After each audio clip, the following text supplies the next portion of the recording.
রাধে রাধে বন্ধুরা, এই আজ সকাল সকাল এসেছি। এখন তো আমাদের প্রত্যেক দিন ভিডিও দেওয়া হয়ে ওঠে না, একটু অসুবিধার কারণে। তো আজকে আমাদের 25শে বৈশাখ, একটা ভালো দিন।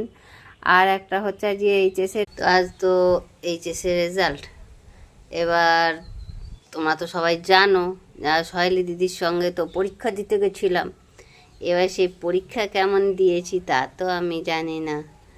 এবার কালকে তো সহেলি দিদি এসছিল, মা তো বলেছে আজকে রেজাল্ট বেরোবে, যদি রেজাল্ট না ভালো হয় পাছু গরম করব।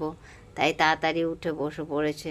চিন্তায় কাল সারা রাত ঘুমায়নি, সারা রাত কালকে বর্ষা ঘুমায়নি কালকে, কিছুতেই আমাকে কাল ঘুম পাড়াতে দেয়নি জানো।